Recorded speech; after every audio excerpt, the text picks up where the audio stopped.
오늘은 시 한 편으로 말씀을 시작하려고 합니다. 1956년 김현성 시인이 발표한 가을에는 기도하게 하소서라는 시입니다. 가을의 기도, 김현성. 가을에는 기도하게 하소서. 낙엽들이 지는 때를 기다려 내게 주신 겸허한 모국어로 나를 채우소서. 가을에는 사랑하게 하소서. 오직 한 사람을 택하게 하소서. 가장 아름다운 열매를 위하여 이 비옥한 시간을 가꾸게 하소서. 가을에는 홀로 있게 하소서. 나의 영혼 굽이치는 바다와 백합의 골짜기를 지나 마른 나뭇가지 위에 다다른 까마귀 같이. 이 시는 우리 민족의 아픔, 6.25 전쟁 이후에 피폐한 사회, 고통스러운 분단의 현실, 이데올로기의 갈등, 그리고 가족을 잃고 삶의 터전을 잃었던 아픔이라는 삶의 자리에서 쓰여진 시입니다. 이런 삶의 자리에서 우리들이 해야 할 일은 무엇일까? 시인은 가을에는 기도하게 하소서, 이것을 노래했던 겁니다. 오늘 말씀은 가을엔 기도하게 하소서라는 김현성 시인의 시처럼 피조물인 인간이 전능하신 하나님, 못하실 것이 전혀 없으신 하나님으로부터 상 받을 수 있는 기도, 응답 받을 수 있는 기도가 무엇인가 하는 것을 나누고자 합니다. 우리들이 어떻게 기도해야 하나님으로부터 상 받을 수가 있을까요? 이 질문에 대한 답은 하나님만이 해줄 수가 있겠지요. 감사하게도 오늘 본문은 육신을 입고 하늘에서 이 땅에 내려오신 성육신하신 예수님께서 바로 그 질문에 대한 답을 주신 말씀입니다. 성자 하나님이 주신 대답이지요. 예수님은 본문을 통해서 하나님이 상 주시는 기도를 두 가지로 말씀해 주셨습니다. 첫째, 하나님이 들으시고 상 주시는 기도는 어떤 기도냐? 사람에게 보이기 위한 기도는 하지 말아라.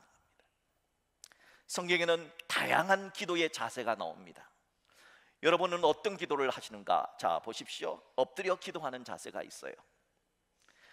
모세가 금송아지 사건 이후에 여호와 앞에 엎드려서 기도했습니다. 또 어떤 기도가 있느냐? 통곡하며 하는 기도가 있습니다. 한나는 자녀를 얻기 위해 통곡하며 기도했습니다. 또 어떤 기도가 있을까요? 금식하며, 밥을 굶으며 금식하는 기도가 있습니다. 에스더 왕비는 민족을 위해 금식하며 기도했습니다. 또 때로는 눈물을 흘리며 하는 기도도 있습니다. 에레미야 선지자는 눈물을 흘리며 기도했습니다. 또 어떤 경우에는 무릎을 꿇고 하는 기도가 있습니다. 다니엘은 하루에 3번 무릎을 꿇고 주님의 몸낸 교회가 있는 곳을 향하여서 기도했습니다. 또한 기도할 때는 손을 하나님을 향하여, 하늘을 향하여 펴면서 기도하는 경우가 있습니다. 주로 찬양할 때 많이 하죠. 찬양할 때 이렇게 찬양하면 안 돼요. 손을 들 때 어떻게 드려야 되냐? 하나님 들으시라고 하나님을 향하여 손을 드는 거예요. 솔로몬 왕은 예루살렘 성전을 봉헌할 때 너무 감사해서 무릎을 꿇고 손을 하늘로 펴서 찬양하듯이 기도했습니다. 때로는 묵도로 침묵 속에서 하는 기도도 있습니다. 느헤미야는 믿지 않는 왕이 내가 무엇을 원하느냐 물었을 때 여기에 대한 대답을 할 때 잠시 왕에게 대답하기 전에 조용히 눈을 감고 마음으로 묵상기도, 묵도로 기도했다, 성경은 기록하고 있습니다. 또 어떤 기도가 있느냐? 일어서서 하는 기도가 있습니다. 주로 예수님 당시에 바리새인과 세리의 기도를 보면은 일어서서 기도했다 기록이 나와 있습니다. 또한 어떤 기도가 있느냐? 밤을 새워서 철야하는 기도가 있습니다. 예수님은 제자를 선택하기 전에 산에서 산기도를 하셨는데 밤새도록 철야로 기도하셨습니다.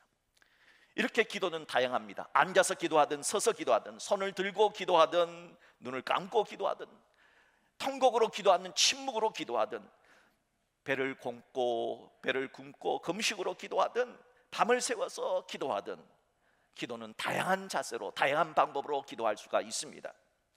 그런데 예수님은 기도는 그런 방법에 대한 이야기를 하시려고 하신 것이 아니고 정말 중요한 게 있다. 그게 뭐냐? 기도는 어떤 마음으로 기도하느냐. 기도하는 사람의 마음가짐이 정말 중요하다고 말씀하셨습니다. 어떤 마음가짐일까요? 사람에게 보이려고 하는 그런 마음가짐으로는 기도해도 상 못 받는다, 소용없다 하신 겁니다. 예수님 당시의 사람들은 신앙을 척도하는 4가지 기준이 있었습니다. 저 사람 참 신앙이 좋다, 저 사람 신앙은 별로다. 무슨 어떤 4가지 척도였느냐? 첫째는 구제를 얼마나 하느냐. 두 번째 기도를 얼마나 하느냐. 세 번째 금식을 얼마나 하느냐. 네 번째 헌금을 얼마나 하느냐로 평가를 했습니다. 특별히 종교 지도자였던 바리새인들은 이 4가지에 굉장한 열심을 냈습니다. 그래서 바리새인들은 구제할 때는 거지를 항상 달고 다닐 정도로 계속해서 구제했다는 거예요. 또한 기도할 때는 시간이 어떤 시간은, 심지어 화장실에 가 있는 시간이 기도 시간이면 화장실에서도 기도하고, 그것이 사거리면 사거리에서도 기도하고, 시장통에서는 시장통에서도 기도했다는 거예요. 또한 금식할 때는 일주일에 2번씩 금식을 했는데 월요일과 목요일 물 한 방울도 마시지 않는 온전한 금식을 일주일에 이틀을 했다는 겁니다. 또한 헌금할 때는 예를 들어서 내가 달걀을 샀는데 달걀을 파는 그 사람이 혹시 달걀 판 돈에서 11조를 하지 않을까 걱정이 돼서 내가 달걀을 살 때 달걀 파는 사람의 11조까지 더해서 헌금을 했다고 합니다. 대단하지요. 정말 얼마나 훌륭한 신앙인인지 모릅니다. 그런데 이 좋은 신앙인이 처음에는 너무나 완벽하고 너무나 훌륭한 열심을 가졌던 신앙이 시간이 지나면서 변질되었던 겁니다. 사람에게 보이기 위해서 말이지요. 예수님은 바리새인의 변질의 이유를 정확하게 마태복음 23장 5절에서 이렇게 말씀하셨습니다. 그들의 모든 행위를 사람에게 보이고자 하나니. 사람에게 보이려고 하는 그 신앙의 잘못된 행동 때문에 신앙이 변질되었다 하신 겁니다. 오늘 본문 1절도 동일한 메시지입니다. 자, 본문 1절을 보십시오. 1절을 합독합니다. 사람에게 보이려고 그들 앞에서 너희 의를 행하지 않도록 주의하라. 그리하지 아니하면 하늘에 계신 너희 아버지께 상을 받지 못하느니라. 우리가 기도를 하는 이유는 이 기도를 응답받기 위해서 하는 겁니다. 그런데 기도를 해도 응답이 안 되는 기도가 있다는 거예요. 하나님께 상을 못 받는 기도가 있다. 그러니 주의하라는 겁니다. 어떻게 기도할 때 주의해야 되느냐? 기도를 들으시는 분은, 보시는 분은 하나님인데 사람 보기에 사람 들으라고 하는 기도는 하지 말라는 겁니다. 분명 바리새인들은 매주 월요일과 목요일 일주일에 이틀을 금식했습니다. 1년에 한 번 금식도 못하는 우리들에게는 이틀에 2번씩이나 금식하는 이 바리새인이 너무 대단하지 않습니까? 이것은 정말 훌륭한 일입니다. 온전한 11조 정말 훌륭한 일이지요. 그럼에도 예수님은 그런 바리새인들을 향하여서 저 사람은 아니다, 저 바리새인은 하나님께 상 받지 못한다 했던 이유는 그들이 사람에게 보이려고 행동을 했다는 겁니다. 사람에게 보여서 사람한테 이미 상을 받았다는 거예요. 사람한테 이미 박수를 받았다는 거예요. 그래서 하나님께서는 너에게 줄 상이 없다 하신 겁니다. 그래서 본문 2절을 보세요. 그러므로 구제할 때에 외식하는 자가 사람에게서 영광을 받으려고 회당과 거리에서 하는 것 같이 너희 앞에서 나팔을 불지 말라. 은밀하게 구제하라. 남모르게 구제해 주라는 말씀이죠. 기도도 마찬가지입니다. 마태복음 6장 5절입니다. 또 너희는 기도할 때 외식하는 자와 같이 하지 마라. 금식할 때도 마찬가지입니다. 마태복음 6장 16절입니다. 금식할 때 너희는 외식하는 자와 같이 슬픈 기세 보이지 마라. 굶었다고 굶은 티 내지 마라는 거죠. 헌금할 때도 보십시오. 마태복음 6장 19절 너희를 위하여 보물을 땅에 쌓아두지 마라. 보물은 하늘에 쌓아두는 것이 헌금이다. 그러므로 예수님은 구제하고 기도하고 금식하고 헌금하는 모든 신앙생활은 좋은 것이도 좋지만은 사람한테 보이려고 하는 것은 전혀 좋지 않다 하신 겁니다. 사도행전에 보면은 사람에게 보이려고 신앙생활을 했던 사람의 이야기와 하나님께 보이려고 신앙생활을 했던 사람의 이야기가 아주 대조적으로 기록되어져 있어요. 먼저 사람에게 보이려고 신앙생활을 했던 사람의 대표적인 이야기는 아나니아와 삽비라 부부 이야기입니다. 초대 예루살렘의 바나바라고 하는 아주 인격적이고 아주 훌륭한 분이 계셨어요. 그런데 이 바나바라는 성도가 자기 밭을 팔아서 주의 사역을 위해, 교회를 위해 사용해 달라고 교회에다가 헌금을 했습니다. 사도행전 4장 36절 37절 합독하겠습니다. 구브로에서 난 레이족 사람이 있으니 이름은 요셉이라, 사도들이 일컬어 바나바라, 번역하면 위로의 아들이라 하니 그가 밭이 있음에 팔아 그 값을 가지고 사도들의 발 앞에 두니라. 얼마나 많은 사람들을 위로하고 구제를 했으면 위로의 사람이다, 그런 별명을 받았겠습니까? 참 바다마는 훌륭한 분입니다.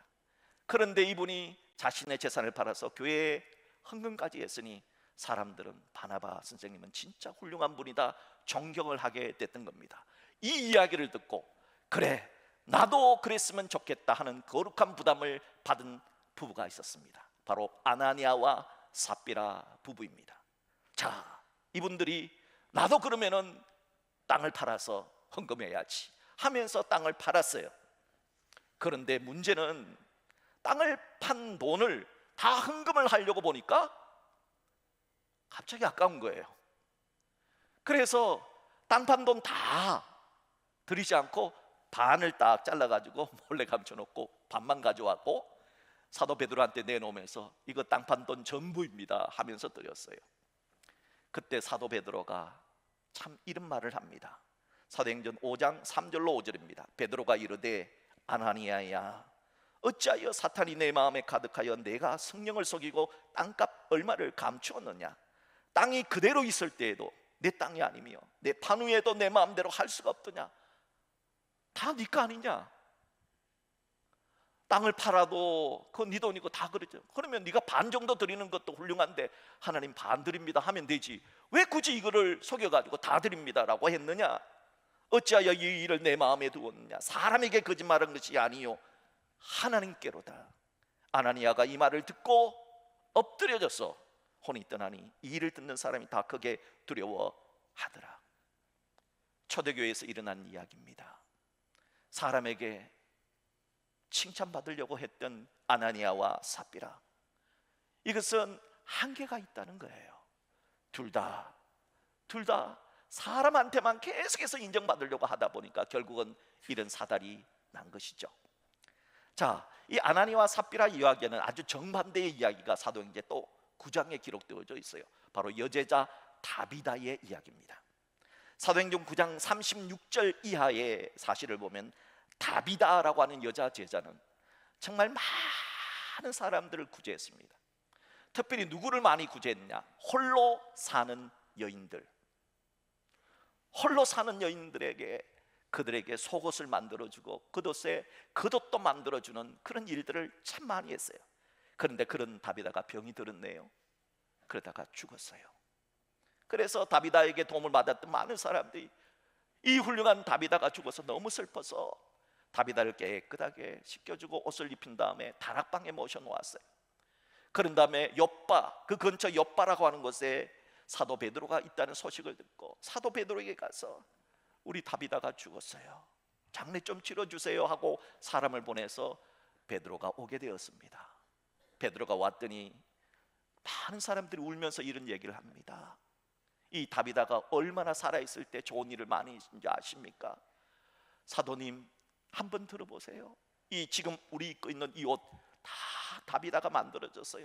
우리 속옷, 이 속고정이 다 다비다가 만들어졌어요. 이렇게 훌륭한 일을 했어요. 이런 다비다가 죽어서 너무 슬프네요. 자, 이 이야기를 들었던 사도 베드로는 과연 어찌 했을까요? 사도행전 9장 40절 말씀 우리 같이 한번 합독할까요? 베드로가 사람을 다 내보내고 무릎을 꿇고 기도하고 돌이켜 시체를 향하여 이르되 다비다야 일어나라 하니 그가 눈을 떠 베드로를 보고 일어나 앉는지라. 저는 이 사도행전 9장을 처음 읽었을 때 충격을 받았습니다. 와, 분명히 죽었잖아요. 그런데 다른 사람은 안 알아주지만 하나님 다 아시고 다비다를 생각하시고 엄밀하게 구제한 거 다 아시고 하나님께서 다비다에게 복을 주신 거예요.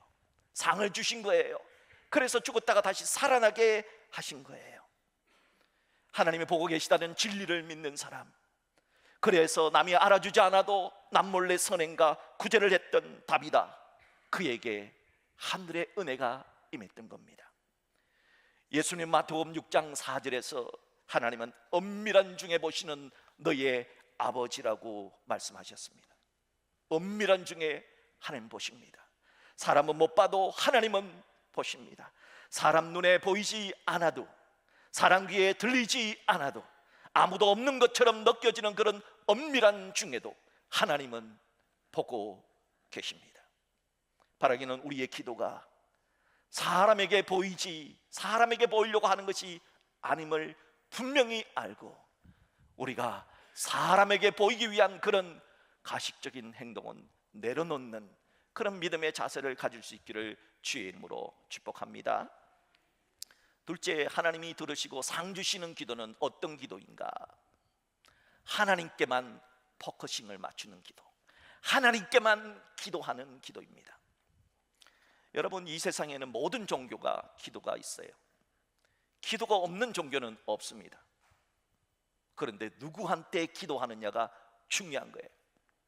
비나이다 비나이다 천지신명께 비나이다 천지신명께. 어떤 사람은 부처님께, 어떤 사람은 알라에게. 그러나 그런 기도는 상받지 못하는 기도입니다. 오늘 성경은 우리에게 말합니다. 하나님께만 드리는 기도 상 받을 수 있다는 겁니다. 열왕기하 4장에 보면은 가난한 신학생의 아내가 엘리사 선지자를 찾아와서 신학생인 자기 남편이 죽었다는 이야기를 합니다. 그래서 두 아들을 두었는데 이 두 아들을 키우려니까 돈이 필요하잖아요. 그 돈이 필요해서 돈을 빌렸어요. 그런데 돈을 갚지를 못한 거예요. 그래서 돈을 갚지 못하니까 돈을 빌려준 그 사람이 그 두 아들을 자기 집으로 데려가서 종으로 만들겠다는 거예요. 여러분, 자기 두 아들이 지금 노예로 끌려갈 판이에요. 그래서 엘리사 선지자에게 찾아왔어요. 그때 엘리사 선지자가 이렇게 말합니다. 너희 집에 무엇이 있느냐? 저희 집에는 기름 한 병밖에는 없습니다. 그러자 엘리사 선지자가 너 바깥에 나가서 동네 사람들에게 돌아다니면서 그릇이란 그릇은 있는 대로 네가 능력 있는 만큼 다 빌려와라, 그렇게 말합니다. 그런 다음에 부엌의 문을 닫고 하나님께 기도하면서 그 기름을 부어라, 그 빈 그릇에 그 기름을 부어라, 이렇게 말했습니다. 그 말을 들은 엘리사 선지자 그리고 그 여인은 그대로 했습니다. 여러분, 왜 선지자는 문을 닫으라고 했을까요? 문을 닫아야 하는 이유가 무엇일까요? 문을 닫는 시간은 그것은 세상의 문을 닫고 하늘의 문을 여는 시간이란 뜻입니다. 그럴 때 하나님이 일하신다는 겁니다. 기도란 세상의 문을 닫는 겁니다. 그리고 오직 하나님이 일하는 시간을 드리는 겁니다. 이렇게 세상의 문을 닫고 하늘의 문을 여는 시간을 가졌을 때 하나님이 채워주신다는 겁니다. 얼마만큼 채워주셨을까요?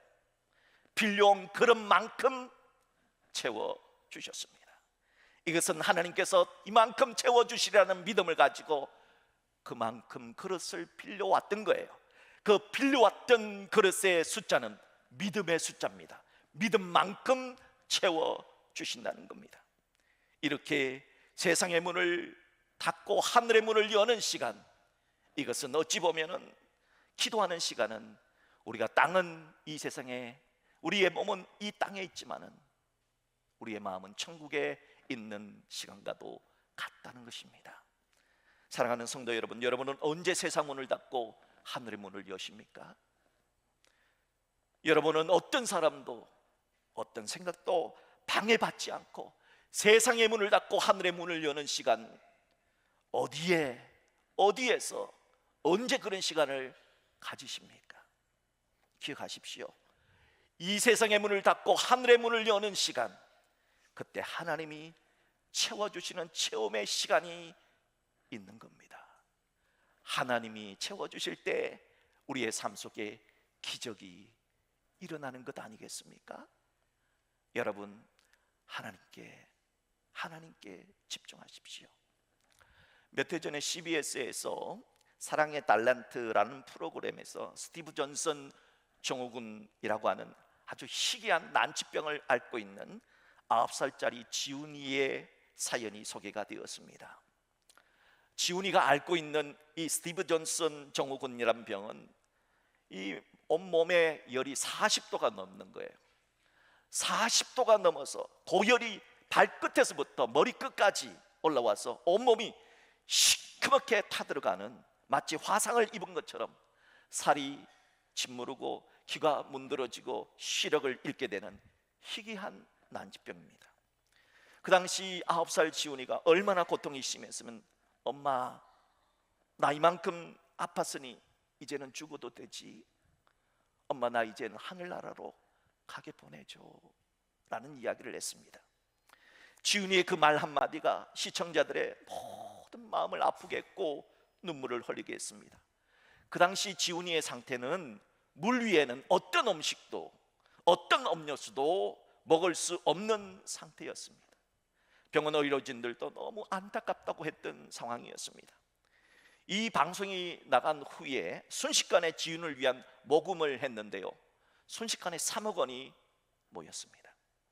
많은 그리스도인들, 이 지훈이 가정이 이제 예수 믿는 가정이기 때문에 많은 그리스도인들이 지훈이의 모습을 떠올리면서 중보 기도하기 시작했습니다.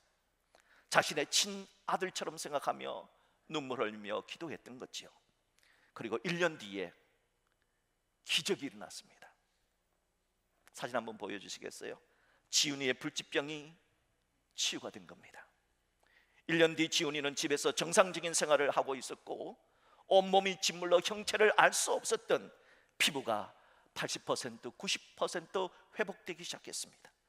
당시에 각막이 손상이 되어서 앞을 볼 수 없을 것이라 했던 지훈이의 시력도 회복되기 시작했습니다. 세상 사람들은 참 재수 좋네 라고 말했을지 모릅니다.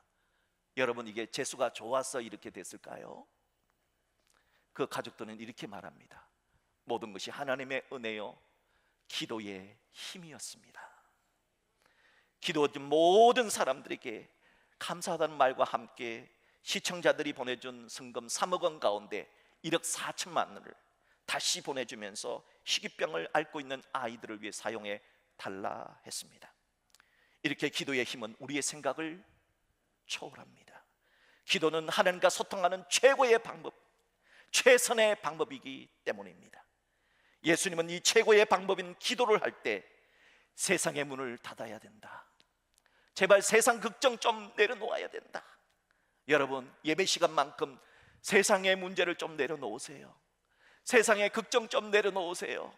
그리고 하늘의 문을 활짝 열고 하나님께만 집중하시는, 오직 예수님께만 집중하시는 여러분 되시기를 주의 이름으로 축복합니다. 하나님이 원하는 게 그런 기도입니다. 예수님은 오늘 말씀을 통해서 너희들이 아무리 비밀스럽게 구제를 하든 문을 닫고 기도를 하든 하나님은 보신다, 하나님은 아신다.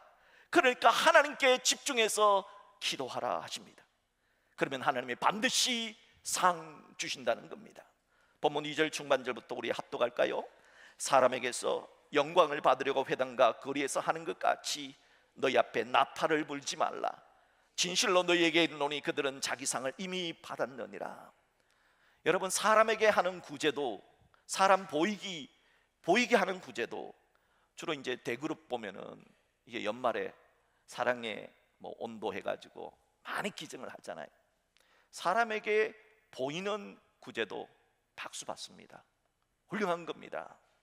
선한 행동입니다. 그래서 사람들이 박수를 쳐줘요. 또 때로는 표창장도 줘요. 그러나 주님이 말씀하십니다. 자, 그렇게 사람에게 박수 받고 사람에게 다 상 받았지? 그러니까 너희들은 땅에서 다 받았으니까 하늘에서는 상이 없단다 라고 하시는 거예요. 여러분, 이 말씀의 핵심이 뭘까요? 하나님은 은밀한 중에 너희들이 은밀한 중에 예수의 이름으로 선을 베풀었으면 좋겠다 하는 거잖아요. 여러분들은 땅에서 사람에게 상 받고 싶습니까? 아니면은 하늘에서 하나님께 상 받고 싶습니까? 어떤 분 그러더라고요. 목사님, 땅에서도 받고 하늘에서도 받고 사람한테도 받고 하나님한테도 받으면은 얼마나 좋게요? 그러면 얼마나 좋겠습니까마는 둘 중에 하나를 선택한다면은 여러분, 우리 모두는 하나님께 상 받았으면 좋겠습니다. 히브리서 말씀에 이런 말씀이 있습니다. 히브리서 11장 6절에서 진짜 믿음이 뭐냐 이렇게 말했어요. 믿음이 없이는 하나님을 기쁘시게 하기 못하나니. 그럼 진짜 믿음이 뭐냐? 두 가지를 말해요. 첫째는 하나님께 나아가는 자는 반드시 그가 계신 것과 하나님이 계시다는 거예요. 두 번째는 뭐냐? 또한 그가 자기를 찾는 자들에게 상 주심을 믿어야 할지라. 하나님은 반드시 나한테 상 주신다는 그 믿음. 여러분의 직장 보스가, 여러분의 상사가 봐주지 않아도, 인정해 주지 않아도, 이 땅에서 상 못 받아도 내가 성실하게 일했다면, 내가 성실하게 살았다면, 최선을 다해서 살았다면, 믿음으로 살았다면 하나님은 반드시 잊지 않고 상 주신다는 것입니다. 사랑하는 여러분, 여러분 모두가 그런 상 받기를 주의 이름으로 축복합니다. 우리 대형 공동체는 가을을 맞이해서 날마다 드리는 감사의 기도라는 소책자로 추수감사주일까지 감사기도 캠페인을 펼치고 있습니다. 이 아름다운 계절 가을에는 기도하소서라고 하는 아름다운 시처럼 기도했으면 좋겠습니다. 상 주시는 하나님을 바라보고, 여러분 이 가을에 여러분 가운데 감사가 없어도, 여러분 비록 힘들고 어려운 시간을 보낼지라도, 여러분 우리가 그 감사 기도 운동, 제가 해보니까 40분 정도 걸린다, 어떤 분은 1시간 걸린다 그러더라고요. 빨리 읽는 분은 40분, 좀 천천히 생각하고 하시는 분은 1시간, 매일 1시간 시간을 내십시오. 그리고 25페이지에 해당되는 감사의 기도를 드리십시오. 그러면 하나님이 여러분의 기도를 들으십니다. 여러분이 정성스럽게 기도하시면 그걸 보실 겁니다. 그리고 여러분에게 하나님은 상 주실 거예요. 여러분 마음속에, 여러분 입술 속에 불평이 가득해도 여러분이 그 감사의 기도를 드리면 여러분의 기도가 바뀌어서 감사로 변하게 될 줄 믿습니다. 저는 우리 모두가 지금은 감사할 것이 없어도, 지금은 불평과 원망이 나올지라도 하나님께 기도하면서 우리의 입술을 바꾸어 주시고 우리의 상황을 바꾸어 주셔서 감사가 가득한 감사의 계절 가을이 되기를 주님의 이름으로 축복합니다. 하나님께 집중하십시오. 하나님이 지금도 보고 계십니다. 하나님은 우리의 기도를 들어주실 것입니다.